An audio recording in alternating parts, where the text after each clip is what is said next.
Yep, well, joining our panel now is the former D.C. Democratic Party chairman, legal analyst Scott Bolden, friend of the show by now, I would also add. Scott, thank you for being here. Good to talk to you remotely. You just heard from the congressman there. Your reaction would be? Yeah, I did hear from the congressman. Unfortunately for all of us, he's got it dead wrong. For example, affirmative action has never been race discrimination against anybody black, yellow, or even white for that matter. And Tim Scott and Clarence Thomas are affirmative action babies. They got where they were, and they came up to affirmative action in higher education. So just dead wrong there. And what gets me about the supporters of this position is they just don't understand affirmative action in higher education. As a base qualifier, everyone has to be able to qualify in an objective sense, right? And then there are 40 other factors, including race. And race is but one factor in that total consideration. If you get rid of race, which this Supreme Court has done, then you got to get rid of legacy and all the other intangibles that go into how you put together a diverse class. The last point I want to make is the only way this decision makes sense is that somehow the 6 judges who voted for this believe we have a colorblind society.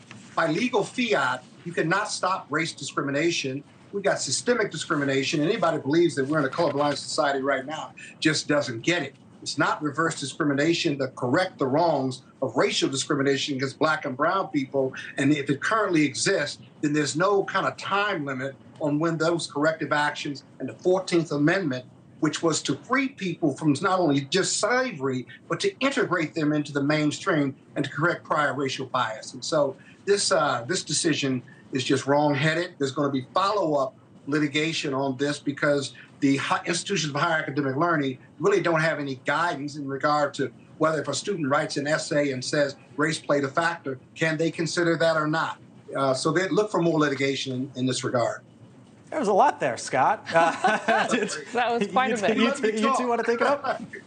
Well, Scott, when we look at this from the perspective and we look at former President Mrs. Obama's comments on this about them being helped, and you mentioned Clarence Thomas and Tim Scott being, afforded more opportunities because of this. How do we make that case to the voters who are looking at this and really wondering, how do I react? Well, I think the voters get it.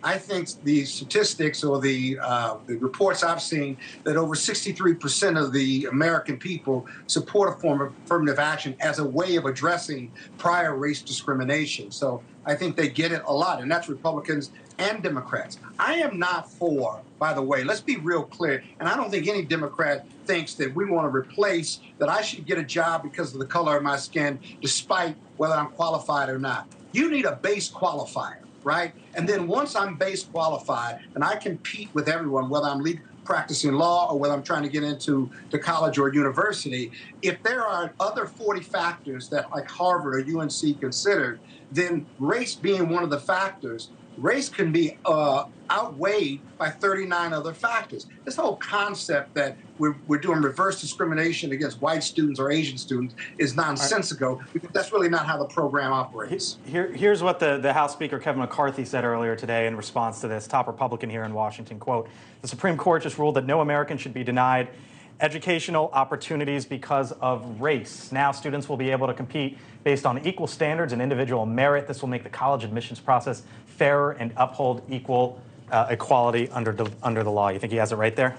Look, I think everybody's trying to. Oh, I'm sorry. No, good to Sean, and then Scott jump in after. I think that, look, what everyone's saying is, how do we get to the same place? And I think the question is, and what I thought that Ken Buck brought up that I thought was interesting is, we're dealing with college, and the question is, shouldn't we be addressing it a lot earlier, so that we're not saying, hey, how do you get more people into Harvard or UNC, but how do you give them an opportunity at kindergarten, at preschool, at first, second, third grade, so that we're not ending up going, how do we create a diverse class by the time we've gotten 12 grades in? And I think that's where we're missing the boat, is we're not looking at what give people those opportunities much earlier in life, so that we're not trying to figure out how do we right that wrong 13, 14 years into schooling. Scott, Thanks for watching. Go to NewsNationNow.com to find NewsNation on your television provider.